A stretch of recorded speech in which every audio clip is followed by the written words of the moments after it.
हर घड़ी देने को तू तैयार है, जो न मांगे उससे तू बेजार है। আল্লাহ তাআলা দেওয়ার জন্য আসেন। বান্দা তোমার লাগলে তুমি রেডি হয়ে যাও। এই টাইমে আসেন কেন? মাগরিবে কেন আসেন না? এশায় কেন আসেন না? তো এই টাইম বড় নিরিবিলি টাইম, মাওলার সাথে কথা বলার একটা আলাদা সময়, গোপন সময়। আসমানটাও নীরব, জমিনটাও নীরব, ঘরের মাও ঘুমায়, বাবাও ঘুমায়, নদীর মাছগুলো সব ঠান্ডা, গাছের পাখিরা পর্যন্ত ঘুমায়, কোনো আওয়াজ নাই। এই সময় তুই ক্লিয়ার আছে লাইনটা, যত কিছু চাওয়ার দরকার মালিকের কাছে চা। আমার মালিক এখন আরশে আজিম থেকে প্রথম আসমানে কুদরতের নজর লাগায় দিছেন।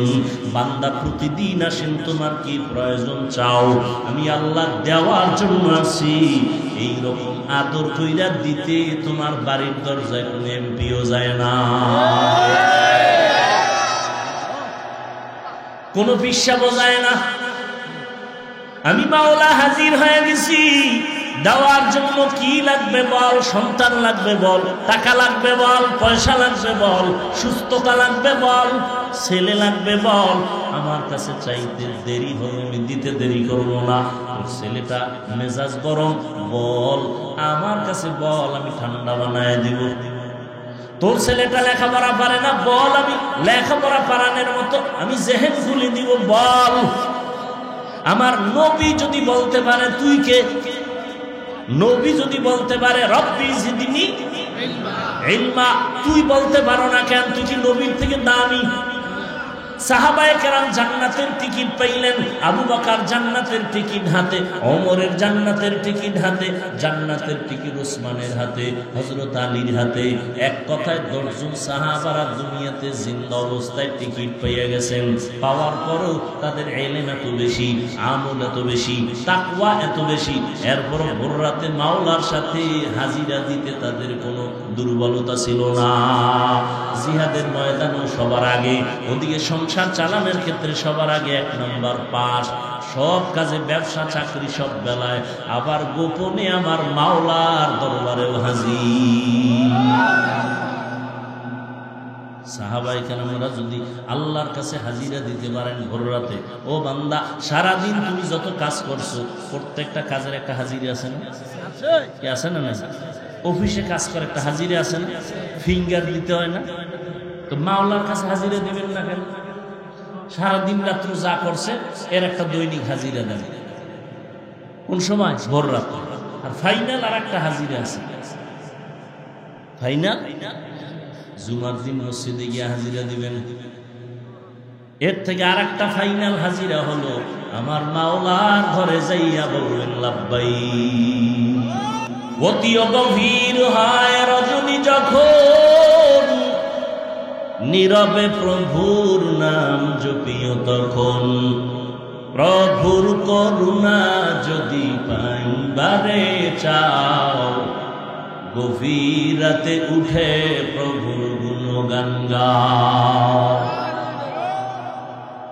আজানায় কয় বেলা প্রতিদিন বলেন? 5 বেলার আজানের সিস্টেম একই না আলাদা আছে? কিছু আছে। কোন সময় সে আলাদা? কি অর্থ? কি নামাজ থেকে ঘুম ভালো, ঘুমের চেয়ে নামাজ ভালো। আর তুমি ঘুমাইও না, ঠিক মতো পড়িলে নামাজ জান্নাত তোমার ঠিকানা। পশু পাখি কীট পতঙ্গ কেউ ঘুমিয়ে রইল না, মানুষ হয়ে ঘুমিয়ে থাকা ঠিক তোমাদের হবে না। আল্লাহ বলেন আমি জিন ও ইনসানকে সৃষ্টি করি নাই, হ্যাঁ করেছি ইবাদতের জন্য। ঘুরাইয়া বলার দরকার কি? ডাইরেক্ট যদি বলতেন আমি মানুষ ও জিন সৃষ্টি করেছি ইবাদতের জন্য, করি নাই, হ্যাঁ করেছি, ঘুরাইয়া বললেন কেন? আরে মানুষ, দুনিয়ার মোহে পড়িয়া তোমাদের জেহেন গেছে আউলাইয়া, উল্টা পাল্টা হয়ে গেছে। এখন তোমার ব্রেনের মধ্যে এত চাপ, ছেলে মেয়ে দুনিয়ার টাকা পয়সা ক্ষমতার চিন্তায় চাপ পড়ে গেছে। এখন তোমার কি জন্য বানানো হয়েছে তোমার খবরই নেই, খবরই নেই। এই জন্য আল্লাহ কয় তোরে বানানো হয় নাই, জেহেন খালি কর, তোরে বানানো হয় নাই। এই কথার উপরে জেহেনটাকে ক্লিয়ার কর, ব্রেনকে ক্লিয়ার করে এবার কথা একটা ঢুকা কি, আমাকে বানানো হয়েছে একটা কাজের জন্য, সে কাজের নাম ইবাদত। কয়টা কাজ? একটা, নাম কি? ইবাদত। এবার ইবাদত কেন, ইবাদত কিভাবে,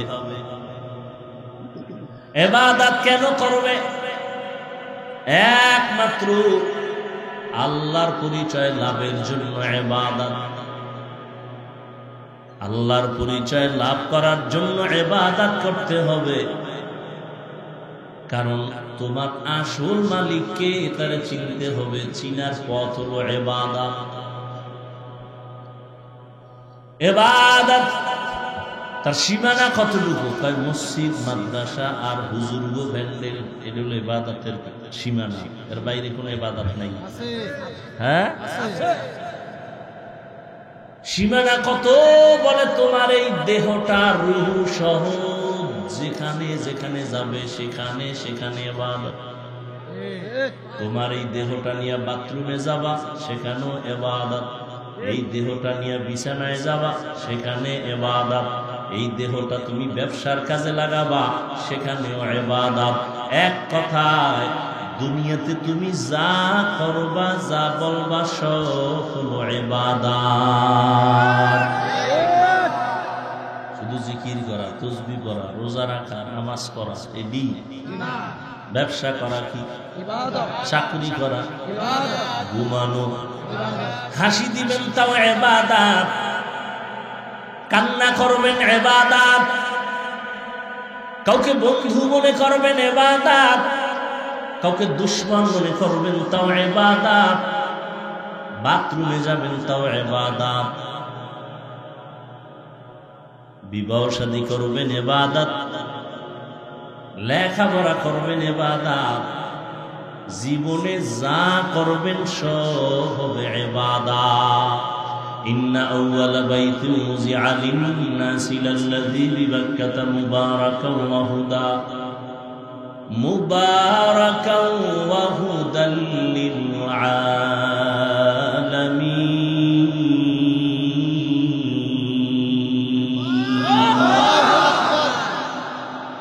জমিন আল্লাহ বানায় একটা ঘর বানাইছেন, জমিনটা বানাইয়েই একটা ঘর।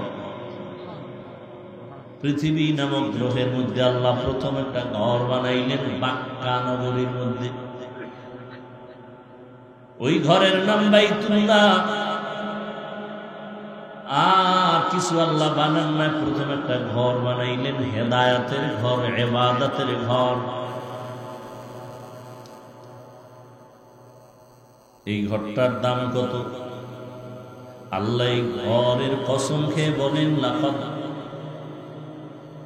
ওয়াত্তিনি ওয়াজ-যাইতুনি ওয়া তুরি সিনিনা ওয়া হাযাল বালাদিল, নিরাপদ নগরী মক্কার কসম। এটা এমন একটা জায়গা, শান্তির জায়গা। পৃথিবীতে যত সুন্দর সুন্দর মসজিদ আছে, সব মসজিদ কার ঘর?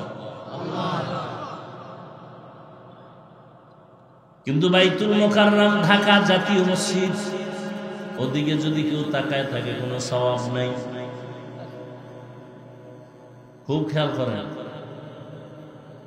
আপনাদের এই দেশে যত সুন্দর মসজিদ আছে, এই মসজিদের দিকে তাকাইলে কোনো কি নাই?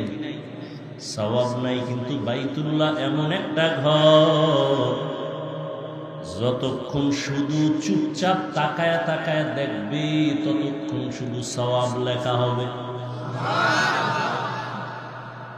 এত দামি ঘর। যেই বাইতুল্লাহর আঙ্গিনায় 1 রাকাত নামাজ পড়লে 1 লক্ষ রাকাত নামাজের সওয়াব। যেই সওয়াব প্রথম কিবলা বাইতুল মাকদিসের মধ্যেও, নবীজির মসজিদেও নাই। 1 লাখ সওয়াব কি নবীর মসজিদে আছে? বাইতুল মাকদিসে আছে? নাই। একমাত্র মসজিদ মক্কাতুল মুকাররমা, বাইতুল্লাহ, বললেন অনেক দাম না?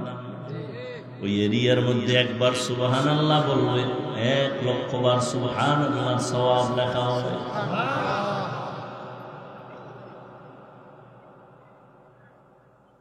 তাহলে এখন বুঝছেননি বাইতুল্লাহর দাম বেশি না হেরা পাহাড়ের দাম বেশি?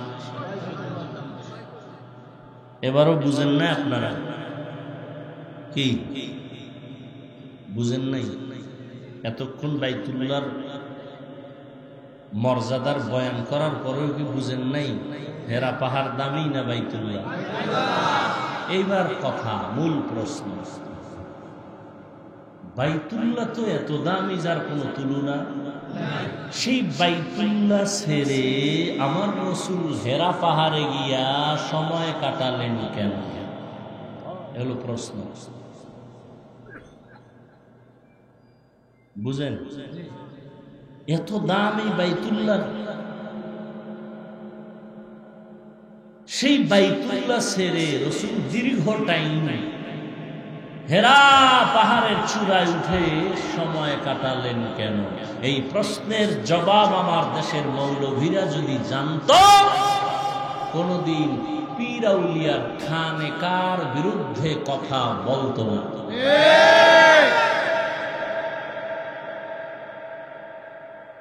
প্রশ্নটা বুঝেন? যারা একটু আঙ্গুল দেয়, আঙ্গুল ছিদ্র অন্বেষণ করেন, বুঝি গেয়েন, জবাব দাও তো, বাইতুল্লাহ এত দামি, কোরআনের আয়াত দ্বারা প্রমাণিত, বাইতুল্লাহ ছেড়ে হেরা পাহাড়ের নবী দীর্ঘ টাইম সময় কাটাইতেন কেন? জবাব দাও মৌলভী।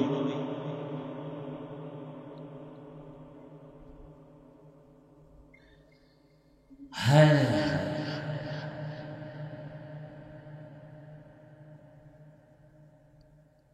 এই জন্য আল্লাহর ওলি যারা, তাদের মজলিসকে, তাদের যেখানে বসে থাকে সেটাকে জান্নাতের টুকরা বলা হয়েছে, রিয়াজুল জান্নাহ।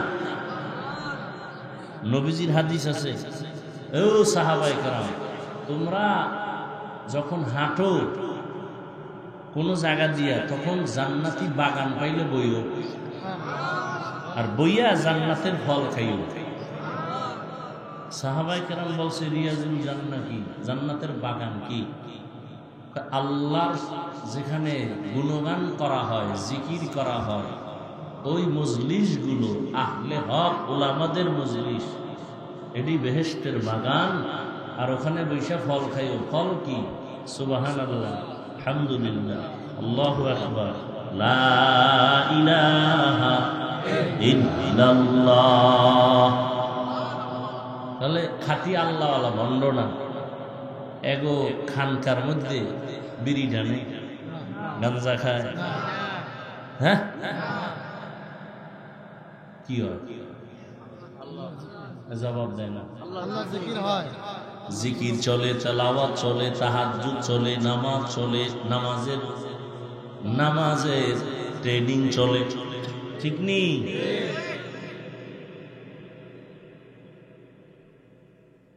আর সেই খানেকার বিরুদ্ধে ফতোয়া, ওলিয়া উলিয়ার বিরুদ্ধে ফতোয়া। আল্লাহ হেদায়েত দান করুন। ওয়ামা খালাকতুল জিন্না ওয়াল ইনসা ইল্লা লিয়াবুদুন।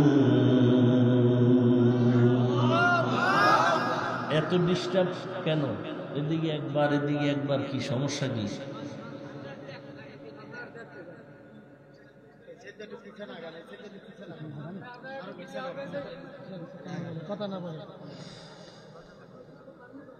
আল্লাহ তাআলা বলেন, আমি মানুষ ও জিন সৃষ্টি করি নাই, হ্যাঁ করেছি আমার ইবাদতের জন্য। হাদিসের তরজমাটা কই নেই। নবীজি বলেন, লা তাআতা লিমাখলুকিন ফি মাসিয়াতিল খালিক। আল্লাহকে অসন্তুষ্ট করে পৃথিবীর ভিন্ন কারো আদেশ নিষেধ মেনে নেওয়া হারাম। আল্লাহকে বেজার করে পীর সাহেবের কথা মানা হারাম। আল্লাহকে বেজার করে স্ত্রীর কথা মানা, আল্লাহকে বেজার করে নেতার কথা মানা, আল্লাহকে বেজার করে উস্তাদের কথা মানা। এক কথায় সব বেজার করা সম্ভব, আমার আল্লাহকে বেজার করা কখনো সম্ভব না। এই কথা একমত না? দাড়ি কাটলে ম্যাডাম খুশি, আল্লাহ বেজার। এবার কারে খুশি করছেন, কারে বেজার করছেন, বালিশে মাথা লাগাই হিসাব করেন। পর্দা করলে আল্লাহ খুশি, পর্দা করলে শালি দুলাভাই বেজার, বেআইন সাহেবা বেজার। এবার কারে খুশি করলেন, কারে বেজার করলেন, হিসাব মিলায় রাখেন। তাড়াতাড়ি তাড়াতাড়ি হিসাব মিলায় দেন। মুমিন যারা হবেন, ওয়াল্লাযীনা আমানু আশাদ্দু হুব্বান লিল্লাহ, যারা আসল মুমিন তারা কলিজা দিয়ে আমার আল্লাহকে বেশি মহব্বত করে। আর যারা বেশি মহব্বত করে তার দাবি তো রক্ষা করে। কারণ যে বউর কথা মানে আল্লাহরে বেজার করেছে, বুঝা গেল সে আল্লাহরে মহব্বত করে না।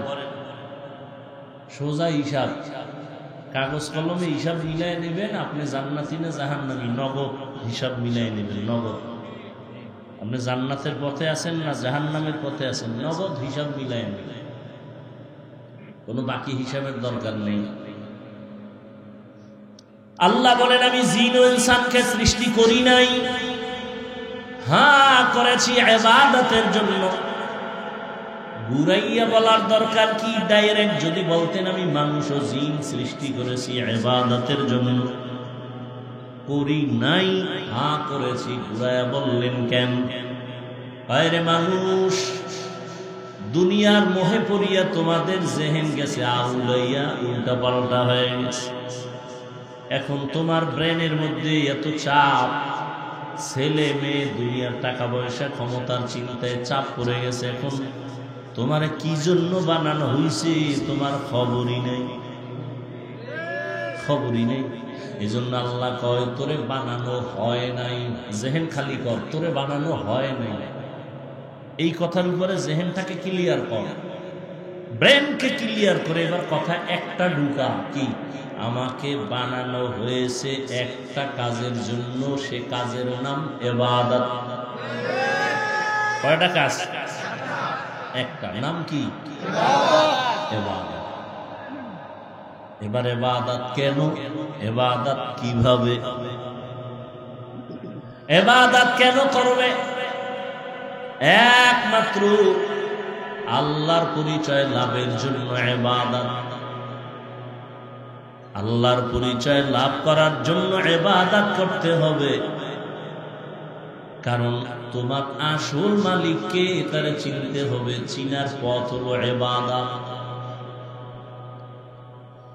ইবাদত তার সীমানা কতটুকু? তাই মসজিদ, মাদ্রাসা আর হুজুরগো ব্যান্ডের এটা হলো ইবাদতের সীমানা, এর বাইরে কোনো ইবাদত নাই।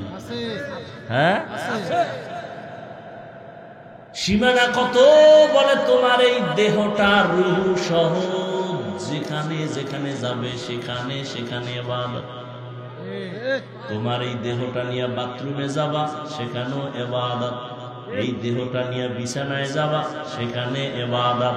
এই দেহটা তুমি ব্যবসার কাজে লাগাবা, সেখানেও ইবাদত। এক কথায় দুনিয়াতে তুমি যা করবা, যা বলবা, সব হলো ইবাদত। শুধু জিকির করা, তাসবিহ পড়া, রোজা রাখা, নামাজ পড়া এডি না। ব্যবসা করা কি ইবাদত, চাকরি করা ইবাদত, ঘুমানো, হাসি দিবেন তাও ইবাদত, কান্না করবেন ইবাদত, কাউকে বন্ধু মনে করবেন ইবাদত, কাউকে দুশমন মনে করবেন তাও ইবাদত, বাথরুমে যাবেন তাও ইবাদত, বিবাহ শাদী করবেন ইবাদত, লেখাপড়া করবেন ইবাদত, জীবনে যা করবেন সব হবে ইবাদত, সব। তবে মন মতো না, মন মতো দুইটা শর্তের বিনিময়। কয় শর্ত? এক নাম্বার শর্ত, যা করব যা বলবো সব হবে আমার আল্লাহকে খুশি করার জন্য। কাকে খুশি? আল্লাহকে খুশি করার জন্য। দুই নাম্বার শর্ত, আমি যা করব যা বলবো সব হবে মদিনাওয়ালা নবীর তরিকা। নবীর তরিকায় নামাজ পড়বেন ইবাদত, ব্যবসা করবেন ইবাদত, নবীর তরিকায় খানা খাবেন ইবাদত, নবীর তরিকায় ঘুম যাইবেন ইবাদত, নবীর তরিকায় কান্না করবেন ইবাদত। আর নবীজির তরিকা বাদ দিয়া যদি নামাজ পড়েন বৃথা, কোনো সওয়াব নাই। নবীর তরিকা বাদ দিয়া যদি আপনি রোজা রাখেন কোনো সওয়াব নাই। একজনে মাগরিবের নামাজে দাঁড়ায় চিন্তা করলো 3 রাকাত বেজোর করে লাভ কি, আর 1 রাকাত বাড়াইয়া জোর বইরা আল্লাহরে 2 সিজদা বাড়াইয়া দেই, হবে? কেন? নবীর তরিকায় ওই 1 রাকাত বাদ না সব বাদ? সালাকি কেন করলি? দাঁড়ায় কানে দাও, দাঁড়াইয়া নতুন করে আবার কানে দইরা আল্লাহু আকবার বলে শুরু করে নতুন ভাবে নামাজ পড়, কানে দাও। বেদবি করলি কেন? কি দেখছেন নি মাওলার কুদরত? এই বেটা, তুই কত বড় মাস্তান! তুই মাওলার কাছে নত হওয়ার সময় তুই যত বড় মাস্তান হও, কানে ধরেনি? কি নামাজে দাঁড়ায় কানে ধরেন না? কত অহংকারী! কানে ধরছেন কেন অহংকারী? ওস্তাদের সামনে অন্যায় করছে, ওস্তাদকে কানে ধর, রাজি হয় না। হুজুর 2টা বাড়ি মারেন বাঁশ দিয়া, কিন্তু কানে ধরুন না। আর মাওলায় কেমনে কানে ধরা? পীর সাহেবও কানে ধরে, এমপি সাহেবও কানে ধরে। কি একবারও চিন্তা করছেন? মাওলার সামনে দাঁড়াইয়েই কানে ধরছে। ও আল্লাহ সারেন্ডার, আমি যত মাস্তানি করি আমার মাস্তানির কোনো ভ্যালু নাই। তওবা তওবা, কানে ধরছিনি, খবর নাই। সব বাহাদুরি শেষ হয়ে গেল, মাওলার সামনে কানে ধরে প্রমাণ হয়ে গেল আমার বাহাদুরি শেষ। আমি মাওলার সামনে এখন দুর্বল হয়ে গেল। এতক্ষণ আমি আমার গুণগান গাইছি, আমার কণ্ঠ সুন্দর, আমার বাড়ি সুন্দর, আমার ব্যবসা সুন্দর, আমার বউ সুন্দর। বলেন না আপনারা? কি বলেন না? নামাজে দাঁড়ায় কা মাওলা কোনো প্রশংসা আমার নাই, বউয়ের নাই, সন্তানের নাই, সব প্রশংসা একমাত্র তোমার। আলহামদুলিল্লাহি রাব্বিল আলামিন। এক তো কানে দইরা তওবা করলাম। কি তওবা? নিজেরে খুব বড় মনে করছি, আসলে এটা ঠিক হয় নাই। কানে দইরা তওবা করে মাত্র তোমার সামনে দাঁড়াইছি। এরপরে যত প্রশংসা করছি, আমার আমার আমার বাড়ি, আমার টাকা, আমার ছেলে, আমার মেয়ে, আমার দোকান, আমার ক্ষমতা, আমার আমার প্রশংসা প্রশংসা লোক লাগাই দিছি। একজনের শিখায় দেয় ক আমি হজ করিয়েছি। কি লোক ভাড়া করি না? ক আমি মুফাসসিরে কোরআন, আমি মুফতি সাহেব, আমি অমুক জায়গার প্রিন্সিপাল। কয় না আমাকে, এই হুজুরের পরিচয় দাও না আমার। তার একজনকে হুজুরের চিনেন না, হে কয় না, লোক ভাড়া করছে। হে কয় হুজুর এই এলাকার চেয়ারম্যান, মেম্বার, এমপি, এমপির লোক খুব খাতি। হুজুরের চিনেন না, কেন না? নিজে হজ করে, মানুষের হজে বানায়, তাবলিগে চিল্লা দেয়, পীর সাহেবের মুরিদ সব করায় না? করায় না? ভাড়া, ভাই ভাই ভাড়াও দেয়। তাই না? 100 টাকা দিলাম চাকরি, ভাড়া দিয়ে বলছি। এত প্রশংসা করছে, ভাড়া না দিয়ে ভাড়া, সব প্রশংসা মাটি করে দিলাম কানে দইরা। এরপরে কইলাম আল্লাহ আসলে প্রশংসা আমার না, রব্বিল আলামিন।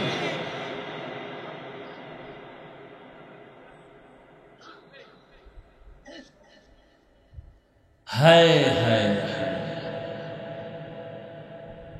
ইবাদত জীবনে যা করবেন সব ইবাদত। কান্না করা ইবাদত, হাসি দেওয়াটাও ইবাদত, হতে হবে আল্লাহকে খুশি করার জন্য। কার তরিকায়? নবীর তরিকা ছাড়া কোনো আমল কবুল হবে না। একজনে 30 রোজা রাইখা এর আবেগ বেড়ে গেছে, খোদা যদি পুরাটা বছর দিয়ে লাইতে তো একটা রোজাও ভাঙতাম না। এরকম আছে না? যেহেতু আল্লাহ দেয় না, তা অন্তত ঈদের দিনটা রাখি। ঈদের দিন কি রাখি? রোজা রাখি। সবাই খাইবে, আমি খাবো না। এটা আমার বিশাল জেহাদ, মাওলার জন্য করতেছি। হবে কেন? নবীর তরিকায়।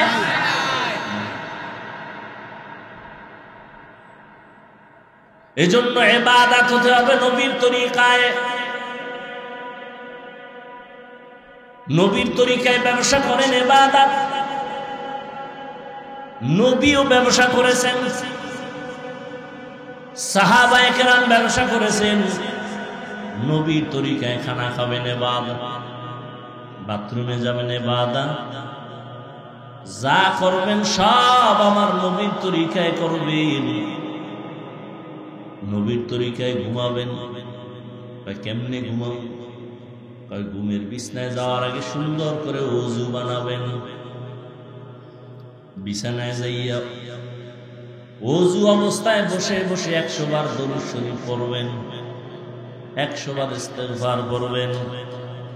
এরপরে ডান কাতে ঘুমাবেন, বাম কাতে না। কাইত দেওয়ার তো সময় পাই না, মোবাইলের হক আদায়ের কারণে। কাইতে কি মোবাইল চাওয়া যায় না? শীতই না মোবাইল চাইতে। আমরা মোনাজাত ধরে বইয়া, মোবাইলওয়ালারা মোনাজাত ধরে হইয়া। ঠিক নেই? বউয়ের হক আদায় হুজুর এটা ঘাটতি আছে, সন্তানের এটাও ঘাটতি। কি আসল মোবাইলের হক আদায় করতে কোনো ঘাটতি নেই। সারা রাত নিরিবিলি মোবাইলের হক আদায় করতে করতে ফজরের আজান কখনো টের পাই না।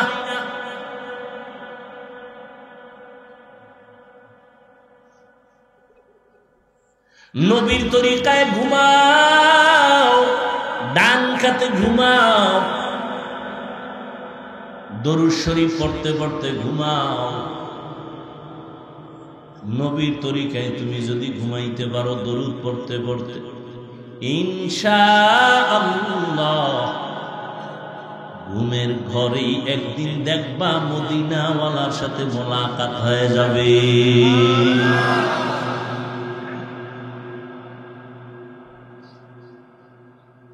আবার যখন ঘুম থেকে উঠবেন নবীর তরিকায়, নবীর তরিকায় ঘুম থেকে উঠবেন কখন? ফজরের পরে। ভোর রাতে উঠবেন, কারণ ওই সময় আর ঘুমানো যাবে না। আল্লাহ আপনাকে ডাকতে আসছেন প্রথম আসমানে। আপনি যদি রাত্র 3টার সময় টের পান বাসার সামনে আপনার কেউ ডাকতেছে, কে আপনি? আমি তোমার শিক্ষক বা আমি তোমার পীর। বেয়াদব ছাড়া কেউ ঘুমায় থাকবে? তো আল্লাহ প্রথম আসমানে আসেন প্রতিদিন না একদিন? কোন টাইমে আসেন বলেন? শেষ রাতে। বলেন শেষ রাতে আসেননি? বিশ্বাস করেননি? হ্যাঁ, প্রতিদিন আসেন। আচ্ছা বলেন তো কেন আসেন? বান্দার থেকে কিছু নিতে না বান্দাকে দিতে? নিতে। আপনাদের কিছু লাগে না? লাগে। ঘুমান কেন? কত বড় ধোঁকাবাজ আপনি জানেন? আপনি বলেন আমার এই লাগে সেই লাগে, আল্লাহ দিতে আসছে, আপনি ঘুমাইলেন কেন? অতি গভীর হয় রজনী যখন, নীরবে প্রভুর নাম জপিও তখন। প্রভুর করুণা যদি পাইবারে চাও, গভীর রাতে উঠে প্রভুর গুণগান গাও। আজানায় কয় বেলা প্রতিদিন? বলেন। 5 বেলার আজানের সিস্টেম একই না আলাদা আছে? কিছু আছে। কোন সময়? সে আলাদা কি অর্থ কি? নামাজ থেকে ঘুম ভালো, ঘুমের চেয়ে নামাজ ভালো। আর তুমি ঘুমাইও না ঠিক মতো পড়িলে নামাজ জান্নাত তোমার ঠিকানা। পশু পাখি কীট পতঙ্গ কেউ ঘুমিয়ে রইল না, মানুষ হয়ে ঘুমিয়ে থাকা ঠিক তোমাদের হবে না। আচ্ছা এই শব্দটা ফজরে কেন, মাগরিবে নাই কেন? আচ্ছা জহুর আসর বাদ দিলাম, এটা দিন। মাগরিবে সাথে রাতের মধ্যে ঢুকানো, তাহলে মাগরিবে নাই কেন? যে এই টাইমে ঘুম ভালো না, নামাজ ভালো। এসব তো রাতের কাছাকাছি, মধ্যরাতের শুরু, সেখানে এই শব্দ নাই কেন? ফজরে কেন?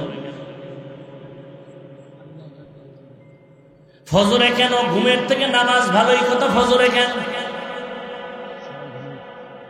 কারণ ওই টাইমে এশায় আমার আল্লাহ আসে না, মাগরিবেও আসে না, শেষ রাতে আসে। তখন আল্লাহ কয় ঘুমাইস না, ও আমি হাজির হয়ে গেছি, একটু সাড়া দাও, কি লাগবে চাইতে দেরি আমি দিতে দেরি করব না। ওয়া ইযা সাআলাকা ইবাদি আন্নী ফাইন্নী করিব উজিবু দাওয়াতাদ দাঈ ইযা দাআন ফালইস্তাজিবু লি ওয়ালইউমিনু বি লাআল্লাহুম ইয়ারশুদুন।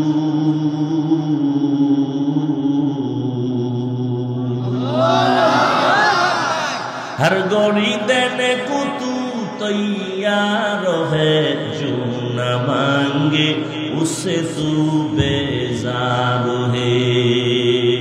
আল্লাহ তাআলা দেওয়ার জন্য আসেন, বান্দা তোমার লাগলে তুমি রেডি হয়ে যাও। এই টাইমে আসেন কেন? মাগরিবে কেন আসেন না?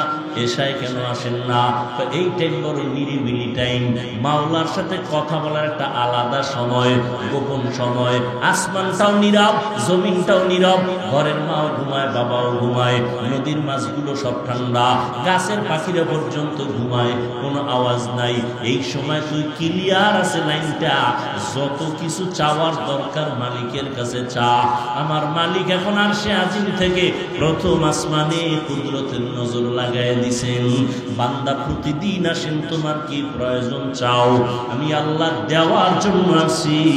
এই রকম আদর কইরা দিতে তোমার বাড়ির দরজায় কোনো এমপিও যায় না, কোনো পিসাবও যায় না। আমি মাওলা হাজির হয়ে গেছি, দেওয়ার জন্য কি লাগবে বল? সন্তান লাগবে বল, টাকা লাগবে বল, পয়সা লাগবে বল, সুস্থতা লাগবে বল, ছেলে লাগবে বল। আমার কাছে চাইতে দেরি হবে, আমি দিতে দেরি করবো না। তোর ছেলেটা মেজাজ গরম, বল আমার কাছে বল, আমি ঠান্ডা বানায় দিব। তোর ছেলেটা লেখাপড়া পারে না, বল আমি লেখাপড়া পারানোর মতো আমি জেহেন খুলে দিব, বল। আমার নবী যদি বলতে পারে তুই কে, নবী যদি বলতে পারে রব্বি জিদনি ইলমা, তুই বলতে পারো না কেন? তুই কি নবীর থেকে দামি? সাহাবায়ে কেরাম জান্নাতের টিকিট পাইলেন, আবু বকর জান্নাতের টিকিট হাতে, ওমরের জান্নাতের টিকিট হাতে, জান্নাতের টিকিট ওসমানের হাতে, হযরত আলীর হাতে। এক কথায় 10 জন সাহাবারা দুনিয়াতে জিন্দা অবস্থায় টিকিট পেয়ে গেছেন। পাওয়ার পরেও তাদের ইলম এত বেশি, আমল এত বেশি, তাকওয়া এত বেশি, এরপরও ভোর রাতে মাওলার সাথে হাজিরা দিতে তাদের কোনো দুর্বলতা ছিল না। জিহাদের ময়দানে সবার আগে, ওদিকে সংসার চালানোর ক্ষেত্রে সবার আগে 1 নম্বর পাস, সব কাজে, ব্যবসা চাকরি সব বেলায়, আবার গোপনে আমার মাওলার দরবারেও হাজির। সাহাবায়ে কেরামরা যদি আল্লাহর কাছে হাজিরা দিতে পারেন ভোর রাতে, ও বান্দা সারাদিন তুমি যত কাজ করছো প্রত্যেকটা কাজের একটা হাজিরা আছে না? কি আছে না? না, অফিসে কাজ করে একটা হাজিরা আছে না? ফিঙ্গার দিতে হয় না? তো মাওলার কাছে হাজিরা দিবেন না কেন? সারাদিন রাত্র যা করছে এর একটা দৈনিক হাজিরা দেন। কোন সময়? ভোর রাত। আর ফাইনাল আর একটা হাজিরা আছে। ফাইনাল জুমার দিন মসজিদে গিয়ে হাজিরা দিবেন। এর থেকে আর একটা ফাইনাল হাজিরা হলো আমার মাওলার ঘরে যাইয়া বলবেন লাব্বাইক। এটা ফাইনাল হাজিরা। ইবাদত আল্লাহর জন্য নবীর তরিকায় হতে হবে। বাথরুমে গেছেন নবীর তরিকায় যাবেন, সওয়াব। বাথরুমে যাবেন খালি পায়ে যাবেন না, খালি মাথায় যাবেন না, বাম পা দিয়ে ঢুকবেন। ঢুকার আগে দোয়া করবেন, পারি না বললে হবে না, অন্তত বিসমিল্লাহ বলে ঢুকবেন। কোন পা দিয়া? উস আছে? নাই নাই, কোনো উস নাই। দৌড়ের উপরে থাকে, দৌড়ের উপরে ঢুকে আর বের হয়ে যায়। পায়ের উস থাকে না, যেই পরিমাণ ঢুকায় ভিতরে খালি খাইতেই থাকে, খাইতেই থাকে, গরুর মতো হাঁটে আর চাটে। এর আর দরজা খোলার টাইম নেই, লাঠি একটা দিয়ে ভিতরে ঢুকে গেছে। কোন ফাও দিয়ে ঢুকছে বুঝেনি, পারে না দুই ফাও একসাথে দেয়।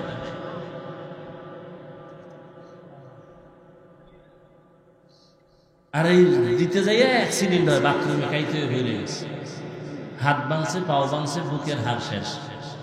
কি এর টুপি, কি এর জুতা, কয় জায়গায় জায়গায় জায়গায় আমরা যাই। বাথরুমে ঢুকতে গেলে দাঁড়াই থাকা লাগে 5 মিনিট। এই বাথরুমে স্যান্ডেল কই, জুতা কই, টিস্যু কই? গ্রামে ঢিলা বানানোর ব্যবস্থা আছে? নাই, সব টিস্যুতে খাইয়া লাইছে। ঢিলাগুলো কেন? গ্রামে মেসওয়াক বানান কত সহজ না, বেরাসে খাইয়া লাইছে। মেসওয়াকের সুন্নাত কিয়ামত পর্যন্ত স্বর্ণ দিয়ে বেরাস বানাইলেও মেসওয়াকের সুন্নাত আদায় হবে। কয়জন মেসওয়াক করে? আছে?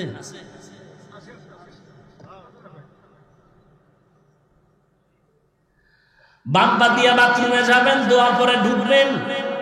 হাঁটুর উপরে বাথরুমে গিয়া কাপড় উঠানো যাবে না, সব ধরা। বাথরুমে যখন ঢুকছেন হাঁটুর উপরে কাপড় উঠানো যাবে না, সুন্নাত। বাম পায়ের উপরে ভর করে বসতে হবে, সুন্নাত।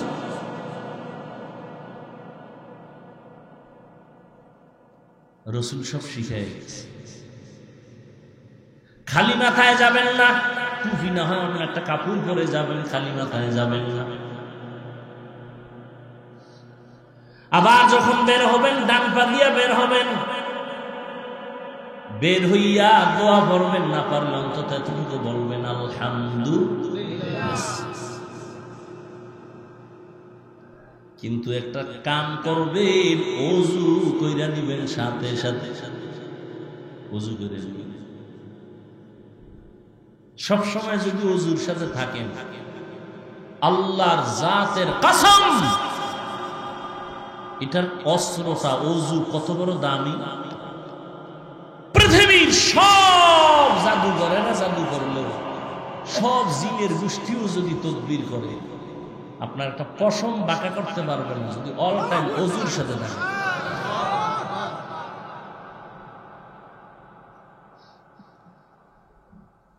খানা খাইতে বসবেন নবীর তরিকায়, ইবাদত। কেমন? খানা বসতে গিয়ে 1 নাম্বার, চেয়ার টেবিলে খাওয়া যাবে না।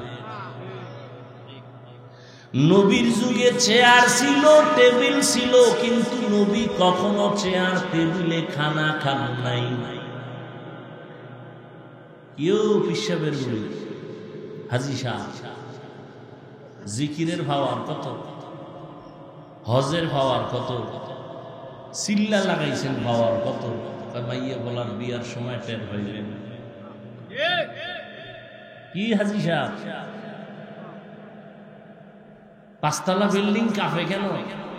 ইমাম সাহেব কয় রাত্র 12টার পরে 5 তলা বিল্ডিং কাঁপে কেন? আওয়াজ। হুজুর আপনি দাওয়াত পান নাই? কি দাওয়াত? আমার মাইয়ার বিয়া, ছাদের ঘরে গায়ে হলুদের গান চলে, বিল্ডিং কাঁপায় দেয় গান গায়ে, নাচতে গিয়ে। মাইয়া ভোলার বিয়ার সময় টের হওয়া যায় ইমানের ভাওয়ার কথা। আল্লাহ হেদায়াত দান করুন।